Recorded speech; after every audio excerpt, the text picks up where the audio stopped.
not even ready. Oh well, never mind. We'll get there, that we will. Well, hello there. I hope everybody is well. I've got a couple of people there already, yeah. It's got to sit out here. It's a nice day, kind of, you know. The sun is setting over there, that is.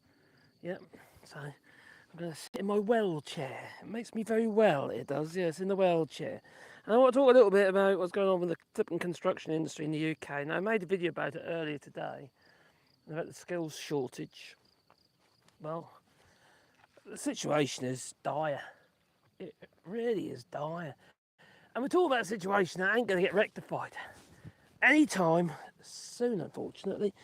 And unless we see some major changes in the way we train people up, but also immigration, we're not actually going to get on top of this. Now, you might have heard today that a survey suggested, not suggested, but the fact is, that there's over 400,000 people in the UK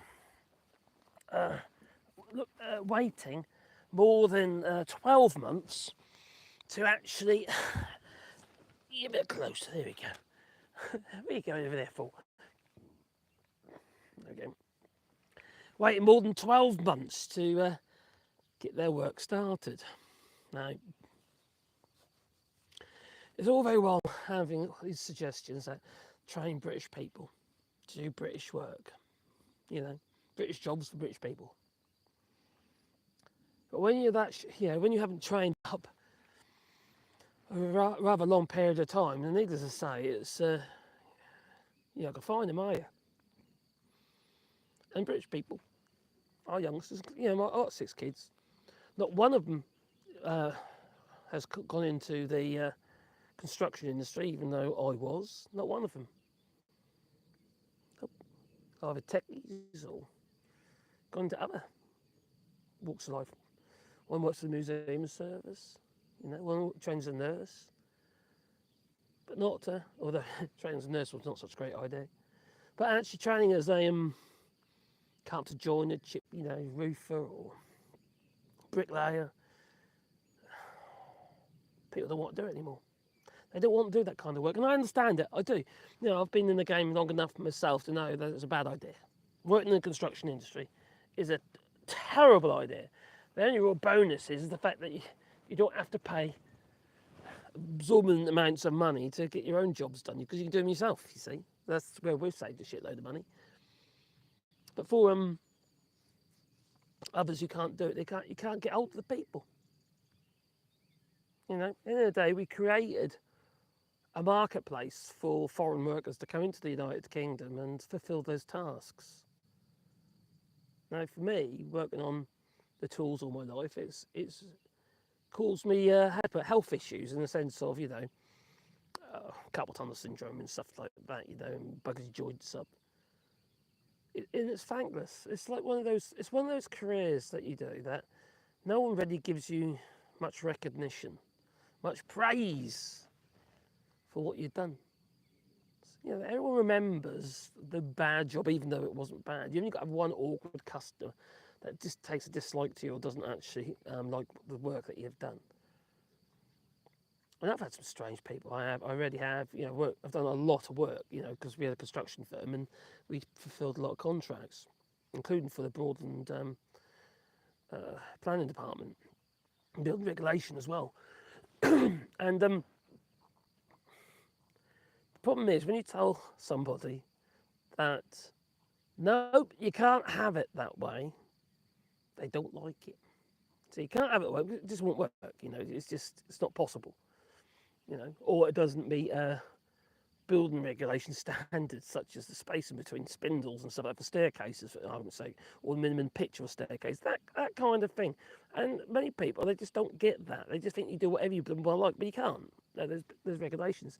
Same here in France. Some people think there's no regulations here in France, but there is. There's regulations, but they put the onus on you to make sure you abide by them, and if you don't, you get sued. Plain and simple. But we haven't trained the people. Not because we haven't made an effort to train people, because I've trained people in my firm. I've had trainees, apprentices, we haven't been able to find the people wanting to do it. Everyone who was working for us, they were older. They've been on the tools all their lives, and maybe they got to a stage in their life where their original employers, they're too old basically for them. For us, they were ideal because they got the experience, and they still had plenty of life left in them. And I was happy at that. But it's the situation now. All those people are basically retiring, aren't they? They're no longer economically viable. Many of them have got health issues now because of the work they've done all their life, and they get stigmatised as well. Actually, to be fair, so you're stigmatised. Well, I tell you what didn't help is programs like Alfedas and Pet. Although I love the program, that's good fun, but those sort of programs didn't help. It stigmatised those who worked in the construction industry. And don't get me wrong, I've had plenty of people, the wolf whistling type of individuals working for us, and that was, I suppose you could say, it's like a sign of the times, really, but it's totally unacceptable, isn't it? And it's even more so now. But today, we can't seem to attract the youngsters into the fields. Very few people, very few young, school leaves and what have you, deciding to go into construction, whether it be a bricklayer or a carpenter joiner or a chippy or a plumber even though you can get paid good money. When I was in the game, friends, plumbers off the books were getting grand £1,500. When I was doing it, grand £1,500 a week. Bloody good earner. Hard work, but bloody good earner. The same with electrical work as well. Not quite as much as plumbing was. Seemed to, especially gas. Especially if you're working in gas, you could earn really good money. And bricklaying, just been on the tools laying bricks all day long. Now that is hard graft. Now, as somebody who's done that, I don't recommend that to anybody. That's not something you should even consider. No, it is hard graft, and it completely and utterly bugs you up. It really does. It bugs your body up, and you think, what the hell am I doing this for? Wears the skin off your flipping fingers, because it's handling bricks all day long. Even if you're using glazing gloves, the tips of the fingers they wear out in no time at all. Buggers your joints up, going up and down scaffolds and what have you all day long. And you're working in all weathers. That ain't healthy. No. That doesn't, do you get any thanks? No thanks. No. You just stigmatised. Those trades are, they are literally stigmatised. They really are. Stereotyped. Anyway, here we go. Anyway, Sean Grinter.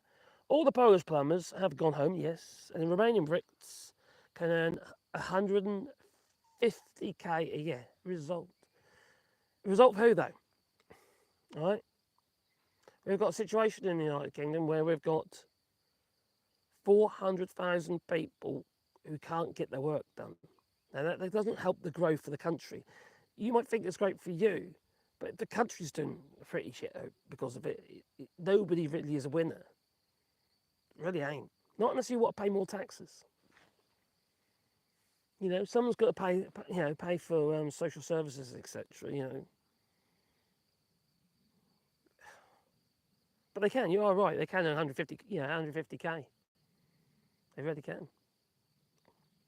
And you could argue that as a result, there's individuals who say the same about the lorry drivers, etc. They can earn more money because we don't have enough. And yes, the Polish workers have gone home, but the work, there's a balance, you see. Maybe there was too many, maybe. That pushed the wages down. But when you can't sustain, you cannot sustain an industry on the basis of not having the people to actually fulfill the jobs.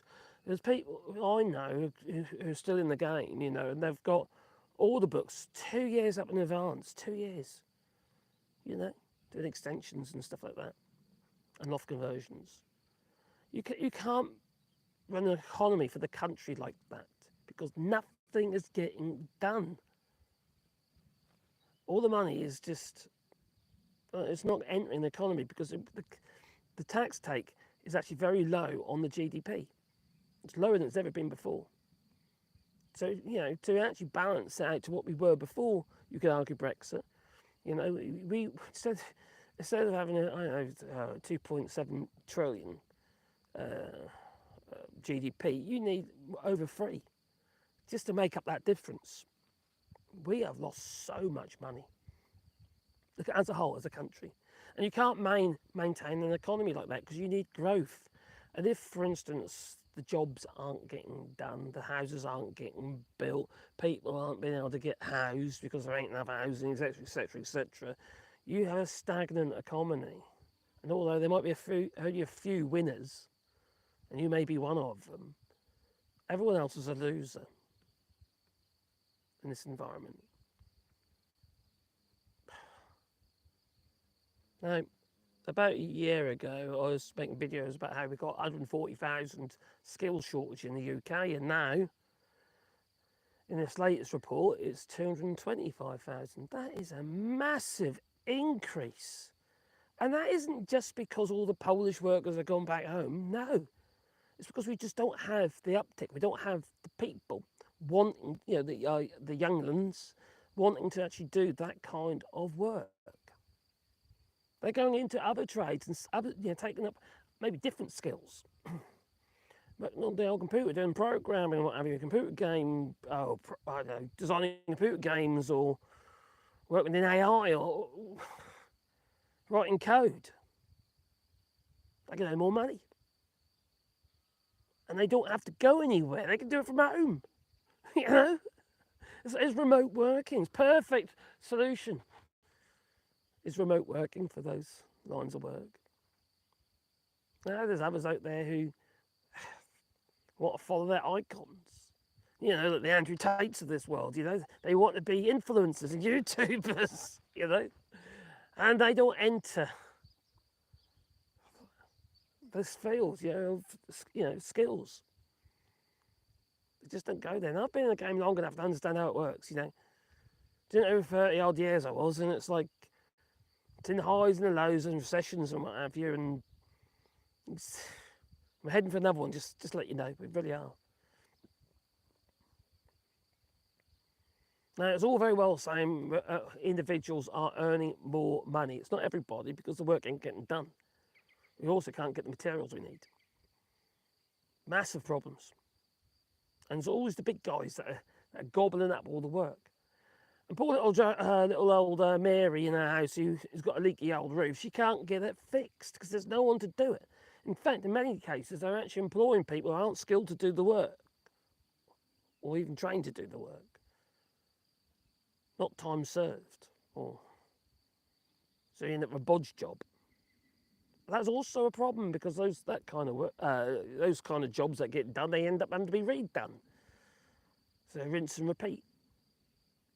So it is a problem. It is a problem. That's living all right, yeah. And that's quite nice out here. Hello, Brian Carton. I'm 63, worked on the tools all my life. Sore joints, tired muscles. No young people want to work, full stop. Yeah. Well, no, I don't know. That's a little bit of a stereotype. All my kids, they've all got good jobs. They've all got degrees. Well, one, sorry. She's actually doing a degree at the moment, so they finished. And they're grafters and they work. But if you talk about physical hard labour, because that's what it is, it's like smashing bloody rocks, And you're right, sore bones, inflammation in the body, carpal tunnel syndrome. It wrecks you. Why would anyone want to do that? And why would any parent want to encourage their kids to do that kind of work? Knowing full well, it buggers your body up. I'm sitting there at the moment, I'm in pain. I've got pain all up my shoulder, my arm, down here, down my back, It ain't worth it. If I knew better at the time, if I knew what the future held, would I be doing this, done that line of work? Would I be just stuck my woodworking in my workshop? I probably would have done, because at least then, I'd have been less likely to have damaged myself because I'd have been in control of it. When you're working on the tools on site, you're thinking about getting that job done so you get paid. There ain't no respite in between. You just carry on machining yourself through. You just push, push, push in all weathers. Why would you want? Why would you wish that on your children? I don't wish that on my children. Definitely don't. Now, before my old man died, after he voted for Brexit, oh, bloody hell. Anyway, he passed away 3 months after. Anyway, so what he said to me was, "Boy, I did 6 years apprenticeship. My dad did with Carter's construction firm, and he said, I don't know why I did it. He had the skills. He didn't need to do 6 years apprenticeship. He was he was a highly skilled man. He really was. He's a real craftsman, and no imagination, but a real craftsman. But no, he reckons he just plodded along with it, and he doesn't understand why he spent 6 years, 6 years training in the apprenticeship, flipping slave labour, really. You know, he was there doing like waiting for Carters, doing like shuttering work and stuff like that. On the old man baker sites in Norwich, on the old beams, In fact, one of those beams, he did the concrete, obviously, but the stump test failed, so he had to smash all the beam up to start again. This was down the main baker's site in Norwich, Common Roadway. So yeah, it's really skilled work, and I feel a lot of the skilled trades and what have you are they don't get the credit they deserve. They really don't. Because it isn't just the skill, as in applying your skill with your hands. It's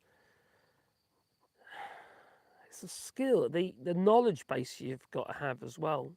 The stuff I've learned over the years. I mean, it's just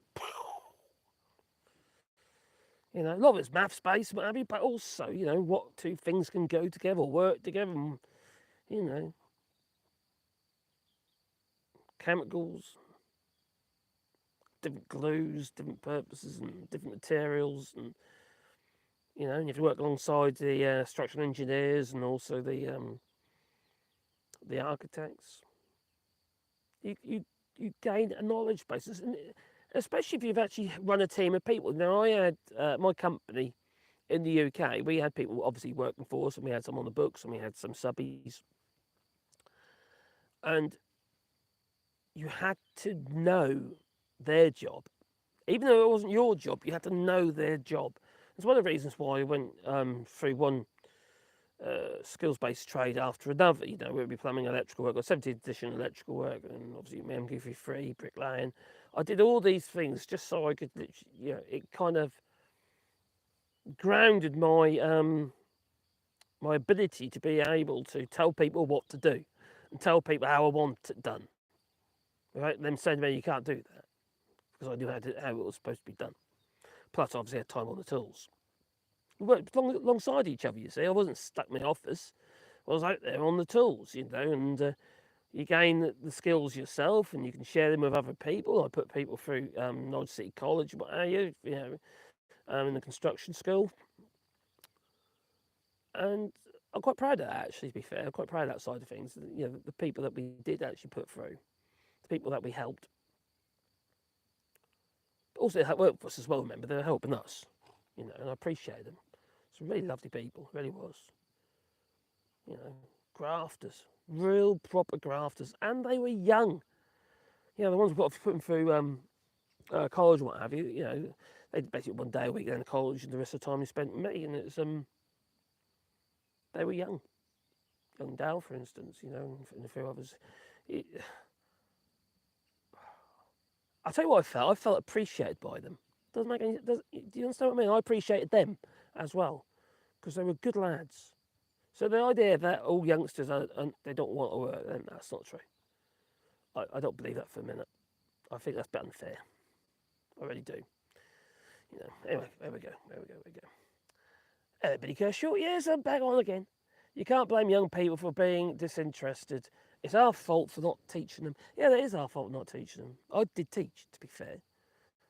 Just like doing my woodworking channel, I do try to show people how to do stuff. I enjoy that, and I like to share things like that. I always have done. But Dad, on the other hand, he wasn't. He was very, he was very, how to put it, very insular. He's in his little space, his own zone. He wasn't a bad person, apart from he voted for Brexit.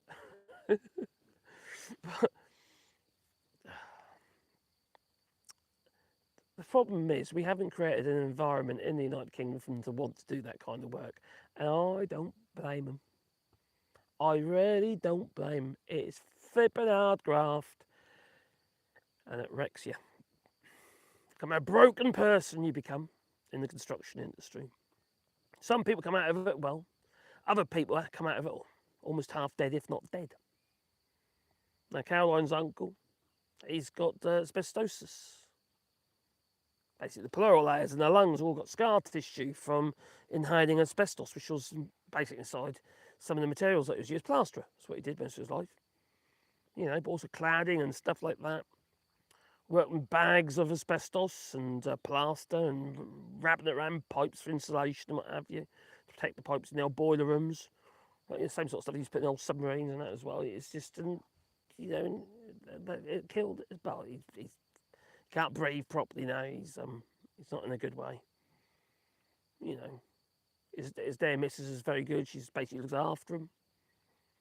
So it's that was back then, you see, when people didn't really know what was toxic and what was bad for you and stuff like that regarding, obviously, asbestos. But we've got new generations of toxic materials that we're working with.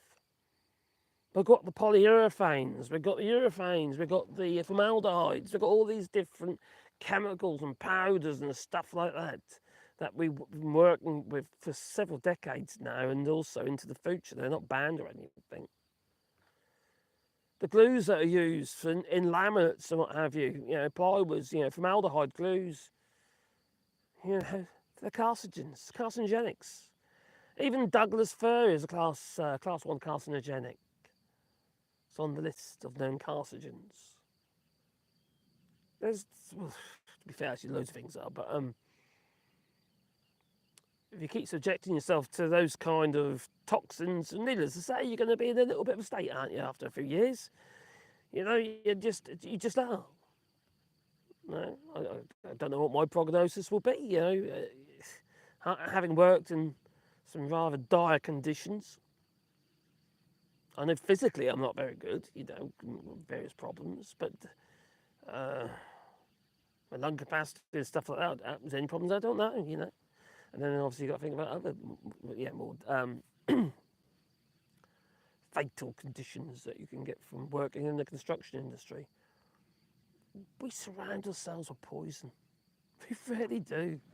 And those who work with it, obviously they're more subjected to it. So, what my point is basically, yesteryear's kind of toxins, which just, affected people today, well, actually for the last 3 decades, there's going to be a new strain, there's going to be another new strain, there's going to be another category, there'll be something else that has been known carcinogens known to hurt you. You probably remember the diesel fuel, might have you. Back in the days, they say, oh, you have your diesel, it's actually not so toxic as petrol. They brought the price down of diesel. Everyone buying diesel cars, you get extra tax relief on it and stuff like that if you've got a business. And when it come down to this, they now decided that the particulates are extremely dangerous. And now the worm has turned again. They say petrol cars, the unleaded fuels or what have you, are less toxic than diesel. And now they're talking about, not talking about it, now we've got the transition into electric vehicles, what have you. What will be the next thing with those? Will it be some sort of fumes given off by these lithium batteries? There'll be something. There'll always be something. There will be. There just will. I don't know how many cases there will be. But when you consider, like for instance in London, where people have got serious health conditions because of the state of the air, they say it's improved somewhat because of ULEZ, but then you've got that young girl who died. I think she was, what was he, about 12 years old or something, because of particulates and asthma. So no wonder. Our youngsters don't really want to be in that environment, you know. Now, I know things change a lot on scaffolds and that, you know, these days. But when I was on the tools years ago, especially when I was a lot younger, I've seen people fall off a flipping scaffold. Flipping scary, landing in a skip. I get us on the first lift, but still, could have killed them. Because some idiot who put the scaffold up didn't tighten up the clips for the handrails, you know, for the barrier rail for the outside of the scaffold. And I was working down London once, and there we were on the old mast climbers. Now, if anyone knows what mast climbing is, basically like a square tower, rack and pinion gears on it, and you've got a big platform. This platform is 8 metres wide. It rocked like I did. 14 floors up, and it's doing this. This is in Grays in London, this one was. Yeah, 14 floors to the parapet. And one lad, you know, well, basically they didn't have the guard on the rolls. Normally there's a cage guard around where the pinions are and the rack. And we're going up and down this flipping lift, and they get touching the roller. So you get idiots, you see. You touching the pinion gear. Keep touching it. What happened? Pulled his finger in, crushed his finger to a pulp, and that cut off. Yeah, so he never came back again. So the problem with all of this stuff, you see, is that you are relying on other people doing their job properly.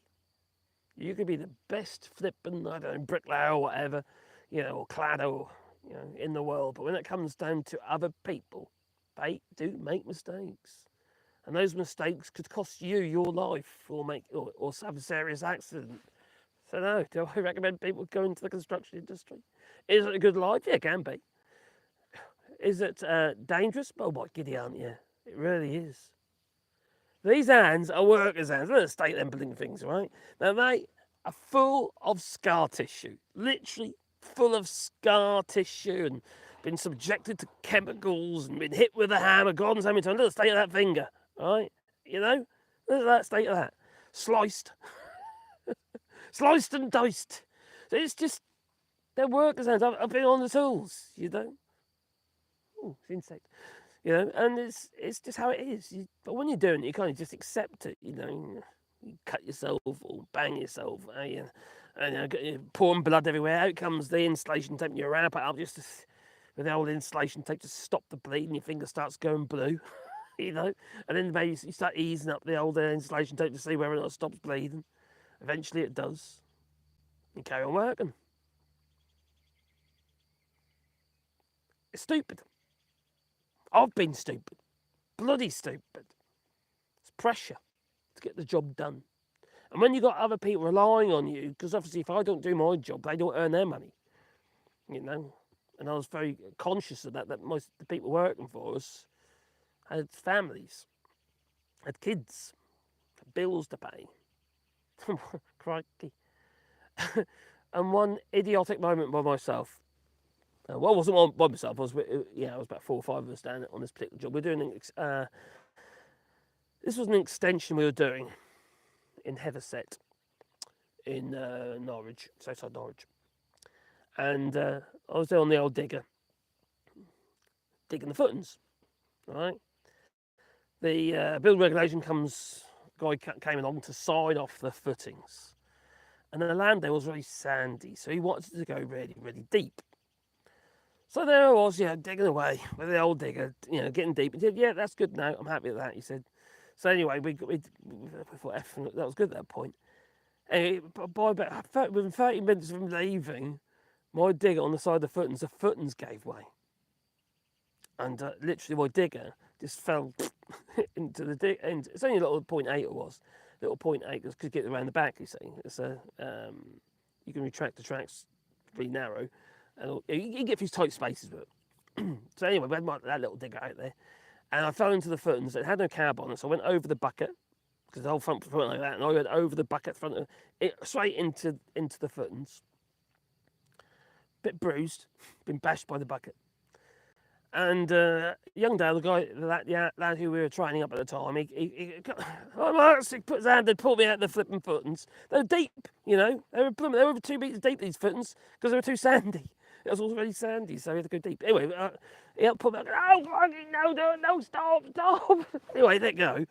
At that point, I realised when I was like stretching away from my body, I realised that I dislocated my shoulder, which gives me jip now, as you can probably imagine. That was the worst pain. It was like deep toothache pain in my shoulder, this shoulder. Yeah, this one's the one I got pain in.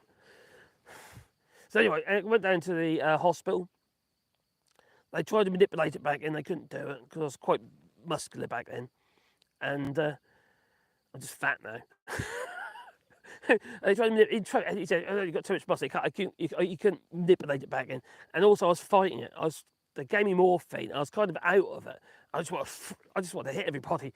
He's just trying to push it back. Anyway, he put me out, and I woke up with it back in its socket. Oh, crikey. It was like, wow, chalk and cheese. The pain had gone. All right, ached and what have you, obviously throbbing, but the pain had gone.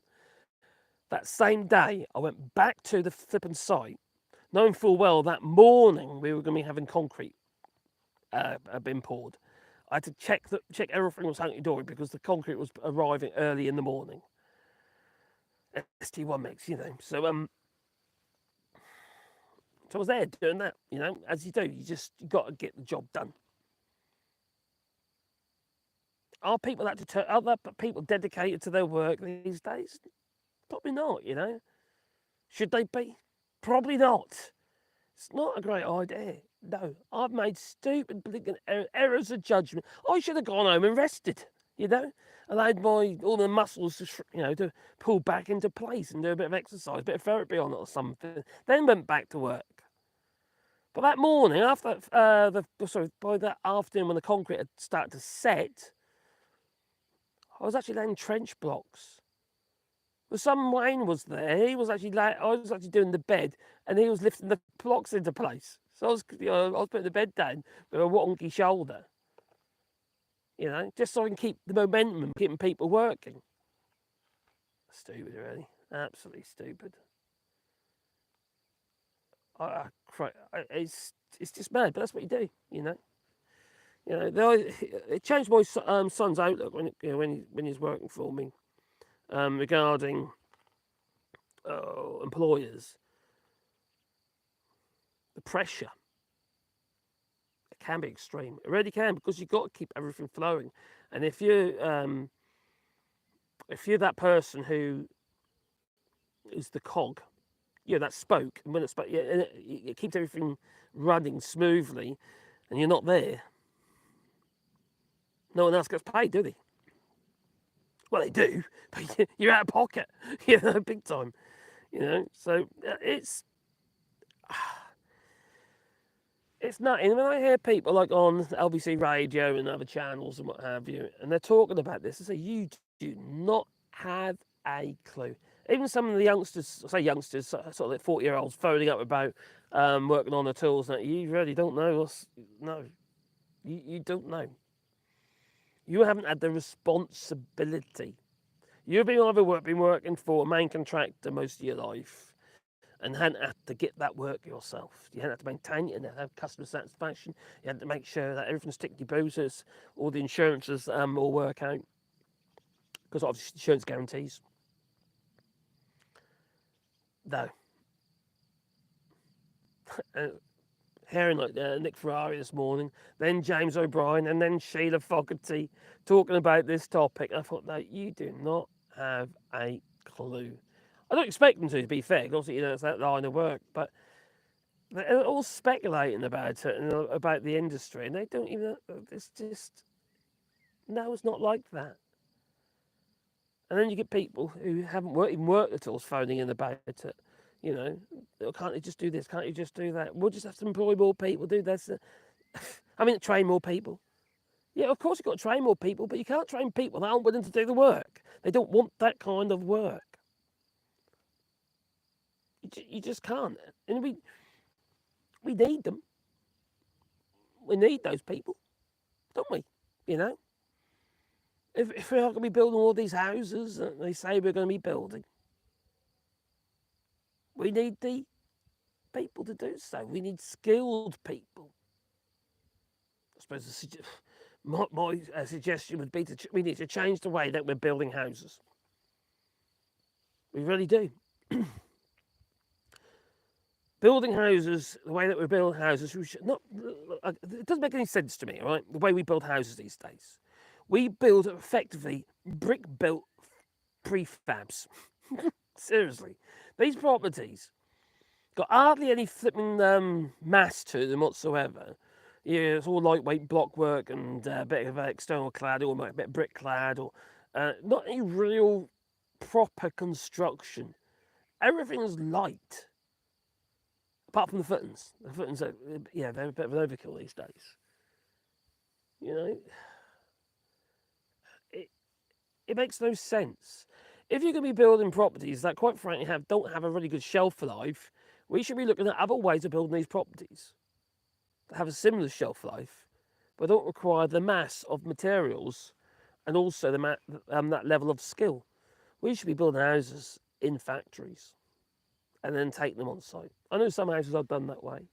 That's usually where people do grand designs and stuff like that, or you do self-builds. Not generally on these big old housing estates. We should be looking at pet panels and stuff like that, where basically it's a sandwich panel. Everything's all pre-wired, the window pod's all in, ready to go, and you basically it's all just banged together on site. It's quick. As long as all the footing's all done and the floating floor, it depends what sort of footing you have. If you have a footing or if you have a raft foundation or something like that. See, that's the thing about pet panel properties, or prefab type homes built in factories. They can be built and constructed onto a raft foundation. It's basically a reinforced concrete floor with effectively a concrete ring beam going all the way around to reinforce all the floors. So it moves with the land. You don't have to have footings going down a metre to 2 metres deep. It's all cost. A lot of mass, a lot of material cost, a lot of environmental cost, just stuck in the ground. That makes no sense. We need to change the way we're building these houses if we're going to be building homes quickly and affordably. Factory built homes is what we should be looking at. And they're cool. And they're warm. You know? You can environmentally control them really easy because everything's sealed. You don't get cracks in your walls and stuff like that. They're literally a panel with a window in it, all pre-wired and pre-plumbed. Everything's there ready to go. Underfloor heating and all that, All controlled, environmentally controlled. It just makes perfect sense to me. I just don't understand why we're doing it in such an antiquated, in this old way. Now, don't be wrong, I like brick houses, but if we want to build houses quickly, we've got to move away from that. We already have. Oh, crikey. Well, 1923 ex-council house. That thing will be built. It really will be built. So, Mad Monk 33 saying, hey, he's one of my spanners. I stay in an ex-council house built in 1923, and the smallest bedroom is about the same size as the double bedroom in a new build. Yeah, but also those council houses. We had an ex-council house property, and that was 1930. It was built, red brick building, and it was just solid.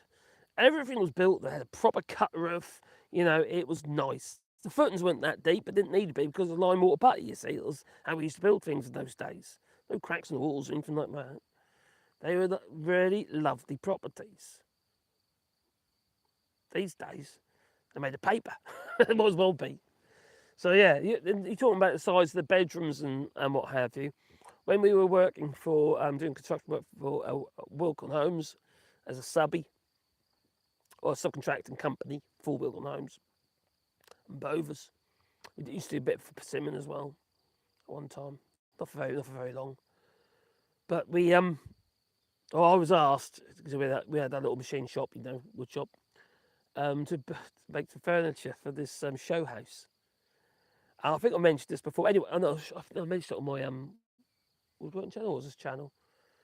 But yeah, anyway, we had to make this furniture. And this furniture was undersized. It was tiny. You couldn't sit in the seats. What you don't have is arms on the chairs or anything like that, just in case somebody decides to sit in it.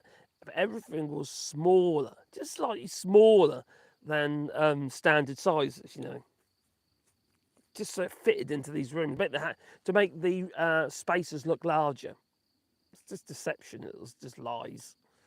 And these properties, oh crikey.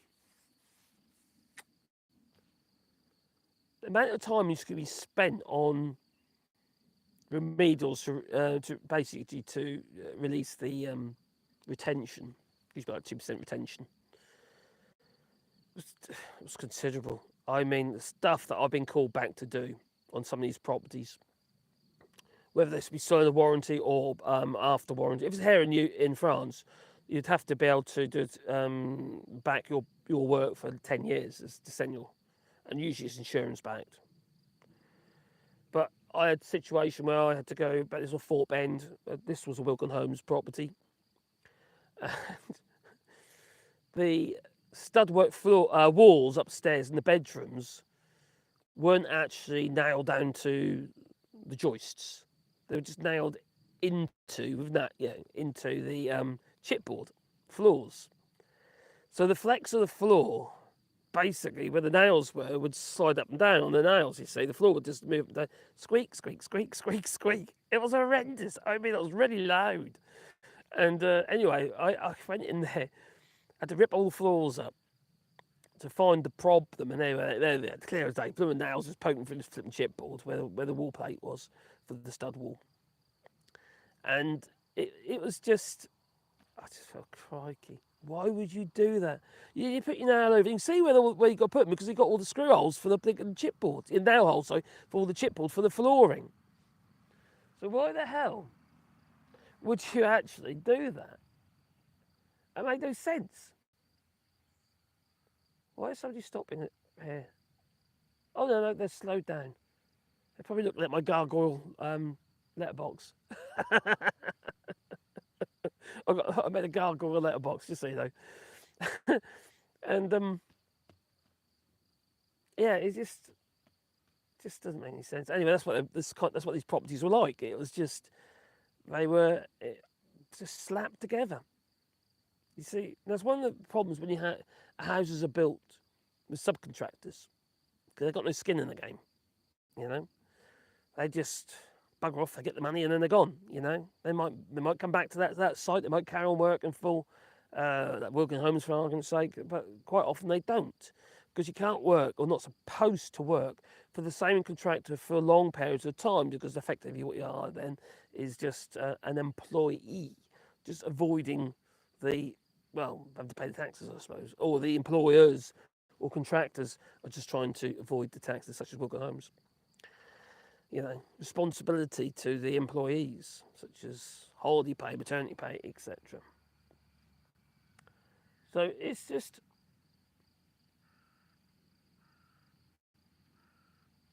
I don't know who they are, but they're just like, something just slowed up over there. I've got to go in a minute anyway, because I'm supposed to be watching a film with my son. He's going back tomorrow. And now they're going again. What's going on here? We don't normally get people come here. Go away, people, we don't want you here. Oh, looks like they're going again. I think they're lost. It's either that, they're just seeing a strange man sitting in a well in the middle of a field.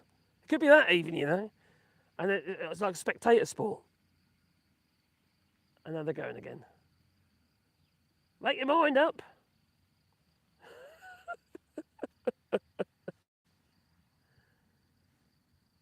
So they shot past that way, went round.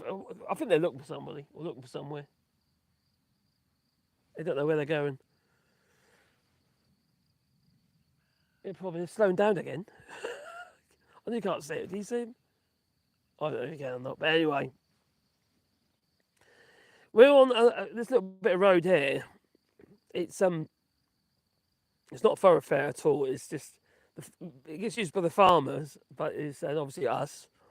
But we get hardly any traffic. If we get 5 to 10 cars a day, if that, which is quite nice, I quite like that idea. Panel houses tend to be ugly. They don't have to be. Why do they have to be ugly? You know, why can't we have modern homes, that are energy efficient? You know, why do they have to be ugly? You clad them with whatever you want to clad them with. It could be copper if you like, How do I end up in France? Well, I drove over. No, how do I end up in France? Well, we always loved France. We travelled there quite a bit on their motorbike and what have you. And, well, in the last recession, we were basically we were finding that the old banking crash, financial crash. What was happening is our main customers, which were mainly councils, they were our biggest client base. What they were doing is but they're basically forced. Really, isn't their fault.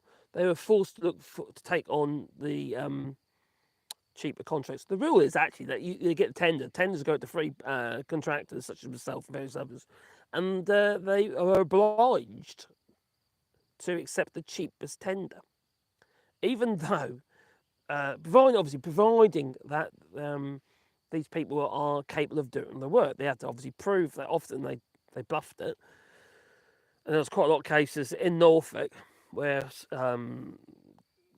construction firms basically were not construction firms.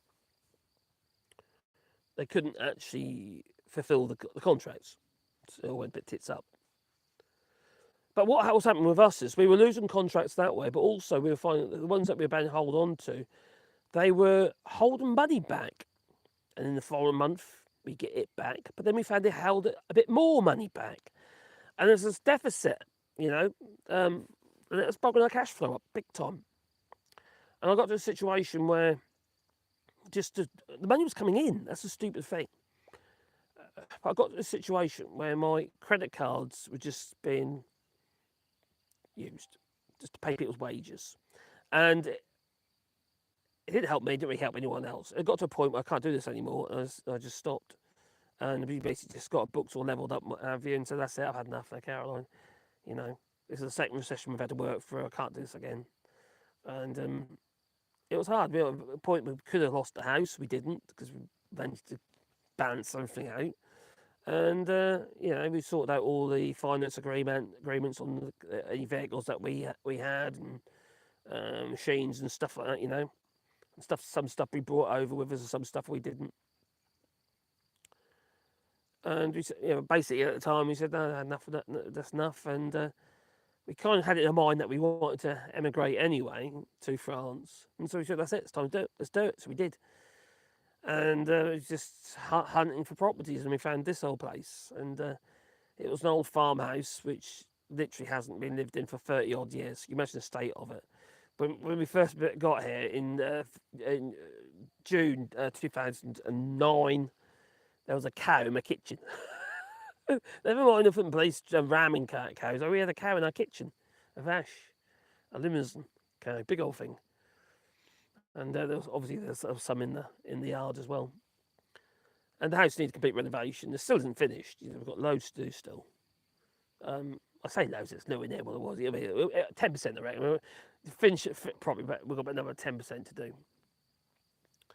But it's just lovely here. It is. I'm sorry, Would I ever want to go back to the United Kingdom? No. Even if Marina Pen gets in, I still wouldn't want to go back to the United Kingdom for garden to live. I'm living it. Look, I'm sitting here, right, in a well, literally in a stone well, and I don't know if the exposure's gonna be right, but we've got the sun going down over there, down into our valley up to our tree line, and I've got plenty of land here, for which we're doing this rewilding here. We're planting the trees. We're basically at the process. We're planting all this bit of land up here and also up there. But we have got to go from me for that as well. If you want a tree and have a sign with the tree, basically your name on, maybe a loved one, etc. But I just enjoy the peace. After years of just chasing my tail, trying to keep people in work and make sure we're doing attendance and stuff. We earn good. I don't get me wrong. I was earning good money. You know, have nice cars, nice house, nice boat. Yeah, we're earning good money, but really, was it worth it? No. It really wasn't worth it. I think sometimes you have to ask yourself what's important in life. I really do. It's easy for me to say that because I've been there and done that, But it's just these days, we struggle money wise, It's because we sold everything up, and at the same time we paid everything off. We weren't left with a lot, you know. But I don't have a mortgage, not now. I've got no mortgage and no debt. Don't have any debt, so although I don't earn a lot of money here at the moment, but since Brexit really screwed us over, I was doing quite well. We had a machine. Still have got a workshop here, and we were making lots of windows, doors, shutters, and all sorts of stuff with lots of customers. And most of the customers are English, not by choice, but they just had panned out. People are coming over doing renovations, you see, but they're not coming anymore. No, we do not have the amount of people coming here wanting to buy up old properties and to renovate. And also next year, the French government is banning the conversion of barns and farm buildings and what have you. So, that's coming in 2025. So that's also going to curb, damage my income source even more. I could get loads of work. Don't get me wrong. If, for instance, I wanted to work in people's homes, but I don't want to do that anymore. I'm not fit. I'm not able to really because I have health problems. I'd just struggle too much, and I just need to keep my mind clear. If you know what I mean, I just need to be able to chill now, and still work obviously and do what I do, but you just keep my head screwed on if I can. Anyway, so that's how I end up in France. Right? Yeah. Take it, Joe. Take it, buddy. I can moderate old Regan, yeah. Say hello to Regan for me. I might pop in there later. Yeah, I just thought I'd just do a random. I'm just going to wing it from now on. Because the channel ain't doing very well, you see. So I think myself, like today's video has done really poorly. I don't understand why. I thought it was quite a good video. But obviously, other people think otherwise. But my woodworking channel's doing really well. We're getting 1,200, gone up to 1,200 now, our subscribers per month on that channel. This channel, it barely breaks even on subscribers. I lose and gain about the same. So it's, I think I've damaged it. Too many strikes, it is.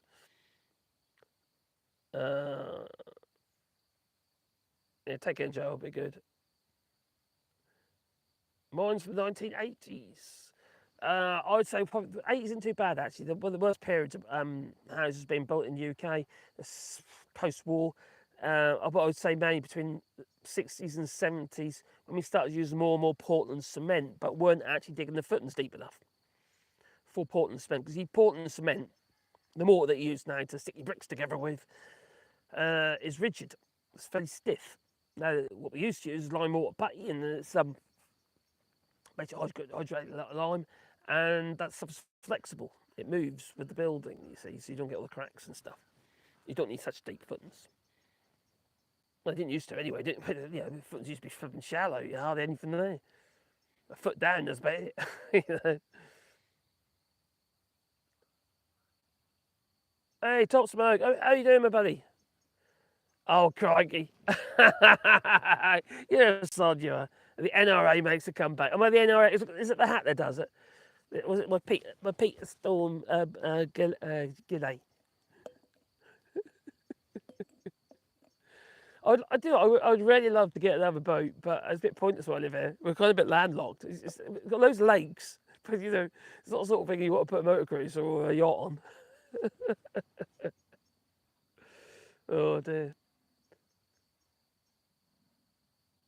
Yeah, at the moment we had rain today. It's been really weird. They had rainbows today. We had like rain, sun, rain, sun, rain, sun. A bit like that today. Yes, we had a lot of rain. Woke up to rain, and but it's been actually this afternoon's been really warm. So I expect to be a bit moist tomorrow. We'll see how it goes. But I keep nibbling at the grass bit by bit by bit. We're getting on top. Like you said, it looks very scabby. Let's say that. Back there, it's all lumpy everywhere. because it was literally, it was about 2.5, 3 feet tall. It was a nightmare.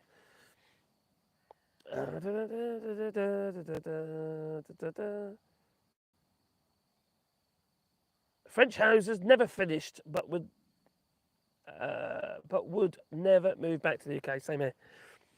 Yeah, of course, they're constant work anyway, especially these old French barns and what have you, like we've got here. I'm looking over there, we've got to rip the roof off. It's a right old mess. You know? So,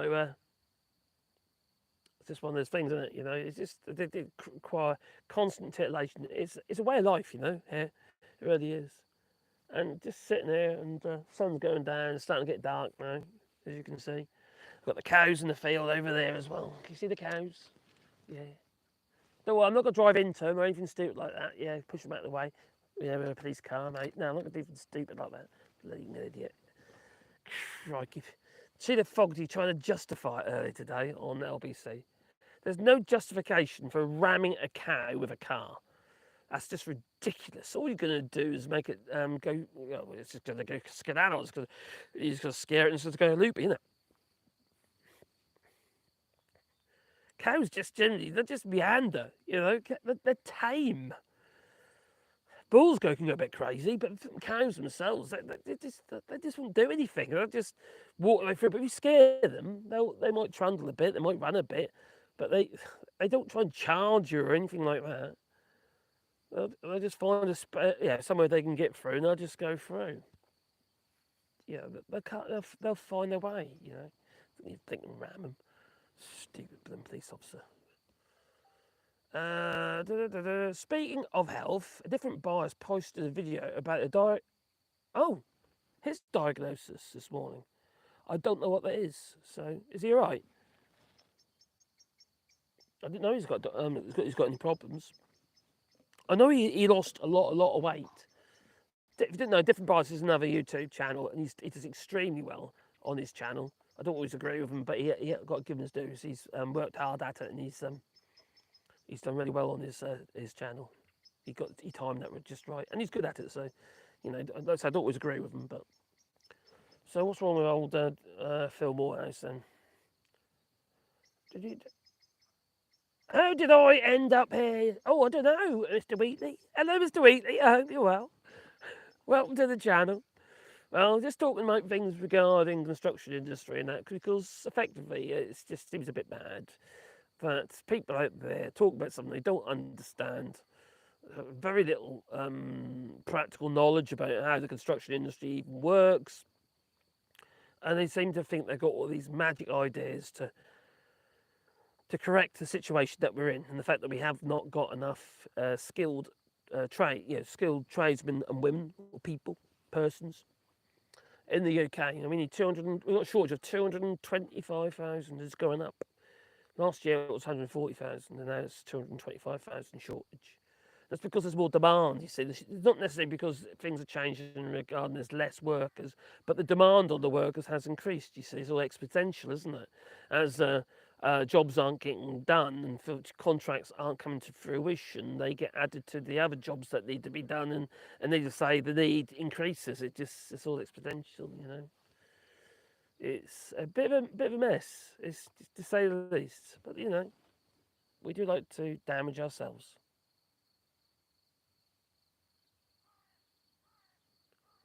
Okay, I'll check. I don't generally watch his videos, to be fair. I've actually run into a Phil. He's not my favourite person, I'll be honest with you. And yeah, but I obviously don't wish him any ill. Political custard amusing. Hello, political custard amusing. Hello, Oscar Bean. Hope you're well. Yes, it's rather interesting at the moment. There's a lot going on, isn't there? Nigel Farage is making the ground. Yes, blimey. I just can't get into my head, all right? I'll tell you what I find really funny, right? Really, really, really funny. He's not calling, all right, his manifesto, okay, for his company a manifesto. He's calling it his contract with the people. Well, technically speaking, it is a contract because it's a limited company. It's a flippin' limited company. So it is a contract. A limited company that is controlled by one person, Nigel Farage, because he's got a controlling share in this limited company. How is that even allowed? I don't understand how a company can get themselves registered as a political party. It doesn't make any sense. It's just nuts. It's just nuts. People don't like Bud. Help the channel, you know.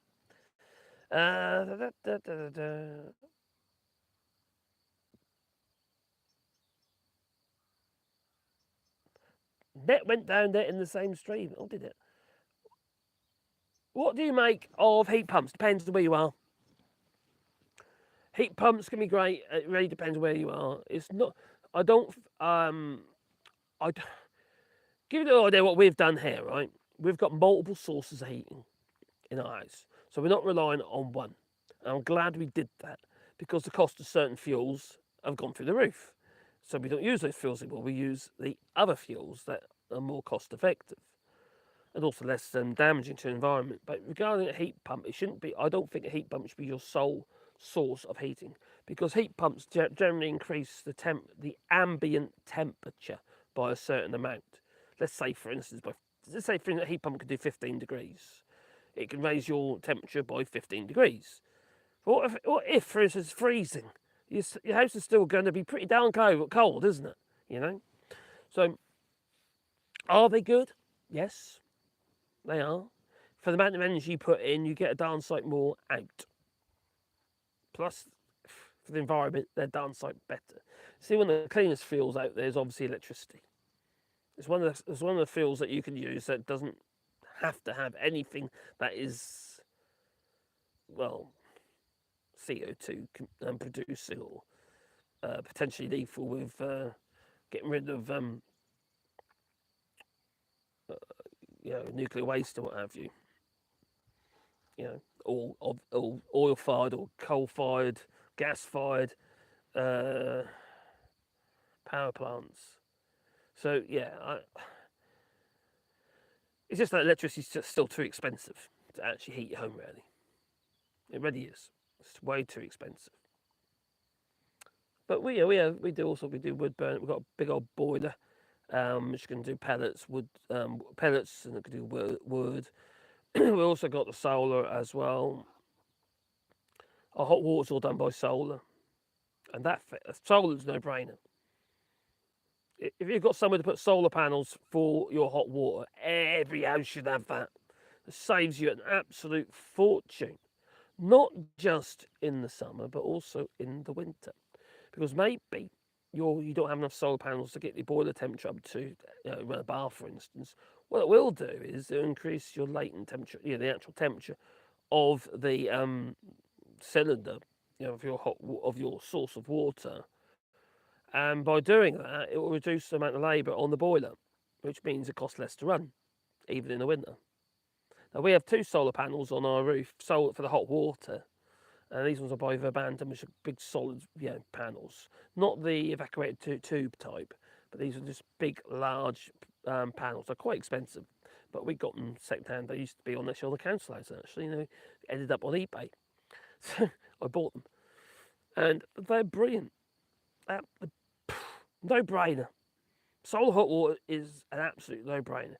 And we're in sort of south central France. Maybe you could argue the climate's a little bit warmer than the UK, but it still would work perfectly well in the United Kingdom.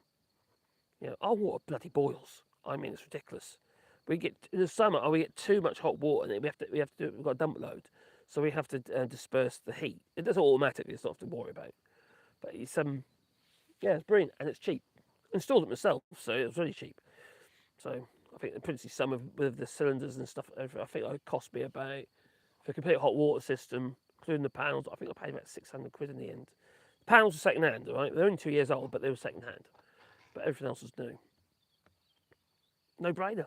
Cylinders cost money, don't they? And then you still need a way of actually heating it. And then obviously you can use instantaneous type combi boilers and what have you. But then you're relying on one form of heating. And when you get situations such as what's going on in Russia and what have you, and you're relying on that form of energy to heat your home or your water or whatever, well, they got you by the short and curlies, haven't they? And then you suffer. we're trying to keep all our bases fairly open, open here. Gas cooking and heat is not used here anymore in new construction. Oh, right, okay. So, Craig, whereabouts are we again? Forgot where you are now. Oh, blimey. Is it not Australia? Are you Croatia or something? Croatia? Oh, I can't remember. Oh, I did know. Sorry, Steve. Steve began. Yeah. Oh, okay. There's lots of places like that, isn't it? Yeah, cutting down on fossil fuels and new construction, like Sweden and places like that. They're also doing things like that as well. So yeah, we do have a gas hob. We also have an electric hob, but we have we use, obviously we've got electric ovens and stuff like that as well. But we also use air fryers. Czech Republic. That's it. Sorry. Thank you for reminding me. Yeah. The thing I told you, I had a machine designed by the Czech Republic, and it was sold in the UK via Ransoms, and it was called a Spider. Ransom Spider. Look it up. It's designed and built by the Czech Republic. Brilliant engineers. The Czechs, brilliant.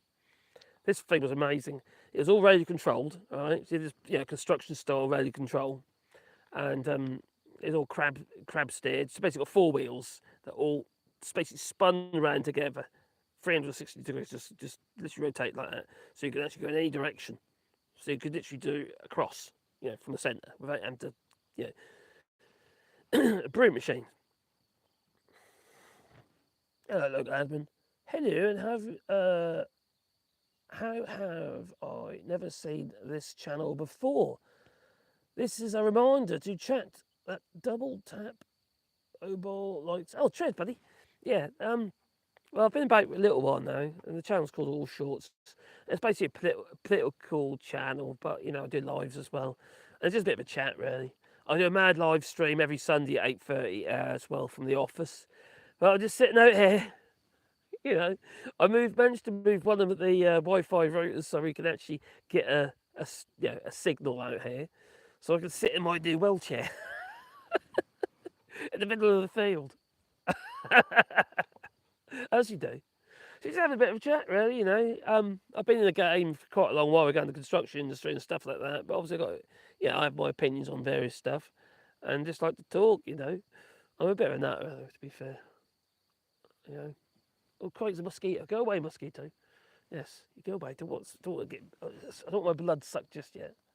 Where am I? I am in France, in the middle of a field. In the Limousin. Yes.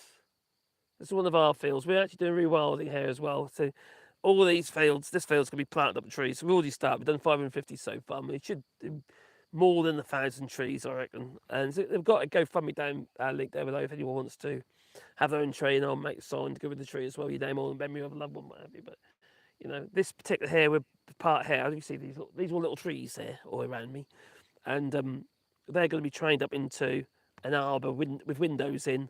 We're then also going to have a shrimp tree around the bottom as well.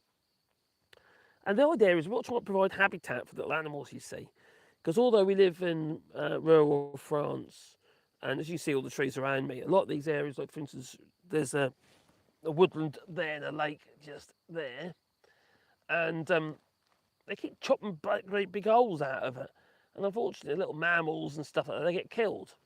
It's a bit like the old orangutans and the palm oil and all that, So we're trying to provide a lot of habitats. So I make lots of bird boxes and little silly things. Even go down to insect houses, bird boxes, bat roosts, hedgehog houses, stuff for little field mice and stuff like that. Just provide somewhere for them to live. At this stage, we're just trying to keep the grass down to allow the trees to grow.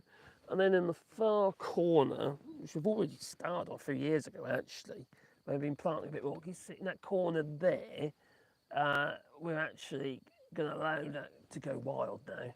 So we won't cut it anymore. So I'll cut a perimeter right around the fence line because we have to.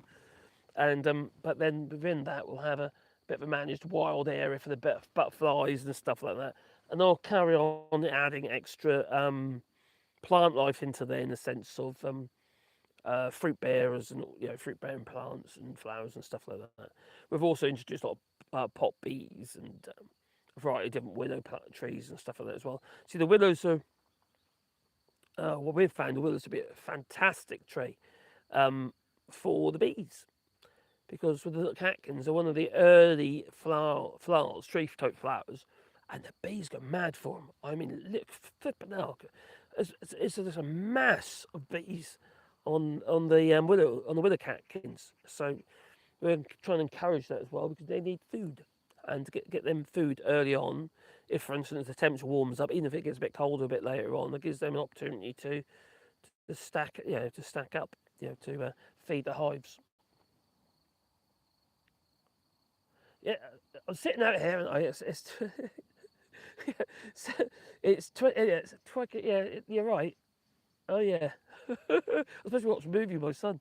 Yeah, wild stuff is meant. I like wild stuff.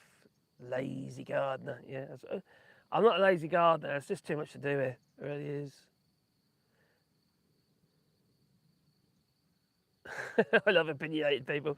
I am a little bit opinionated on certain things, especially regarding Brexit. I'm not a fan of Brexit.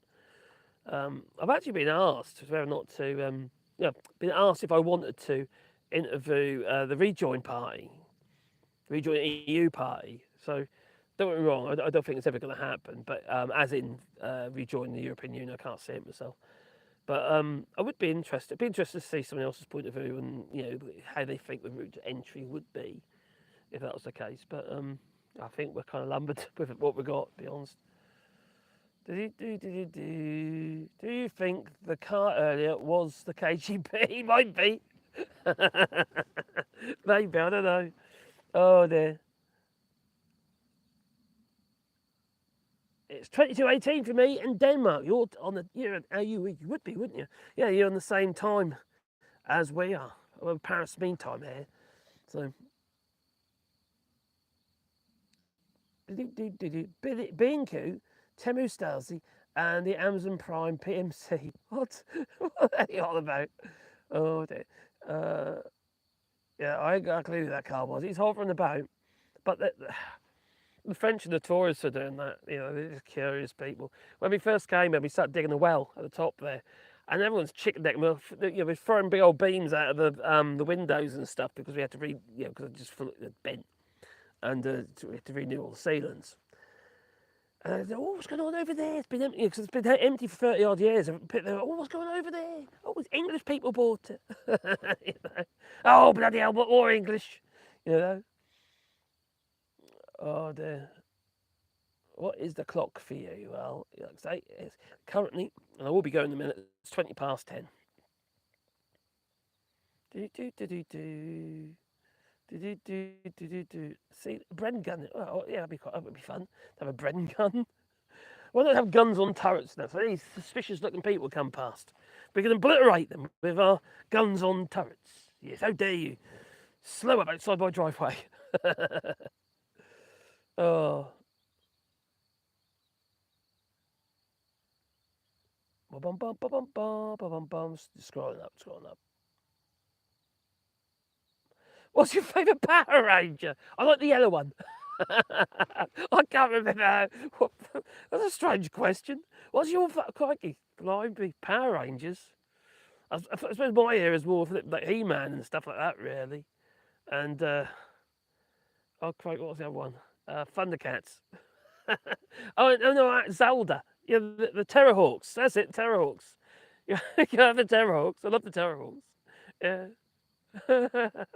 Yeah, I think Zelda reminds me of Priti Patel. Oh, yeah, they were the days.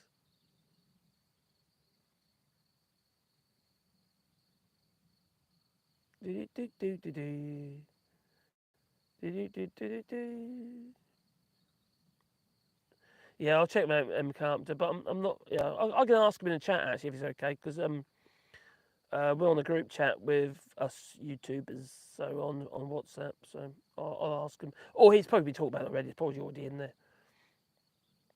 Yeah. Cheers, man, Monk. Anyway, do you know what? George, are you well? it'd be start raving bonkers to go back to the UK now. Yes, I think I would.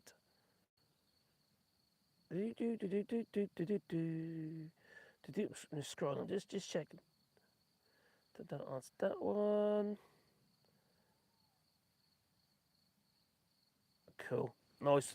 Anyway, it's time for me to go because it is getting dark now, and as you can probably tell, you know, and I'm probably going to get eaten alive if I stay here much longer with these, lights coming out of my mobile phones and stuff like that because there's one streaming on at the moment. So, anyway, thanks for joining us. Yeah, okay. Toodaloo. Thanks, Mad Monk, for helping us out again, buddy. Yeah. Man, I'm very fond of Miss Spanners that help me out on the channels. They are some very lovely people. And check out the main channel, AllShorts, also my woodworking channel. We have quite a nice group of people on there. We do. Just like, yeah, toodaloo.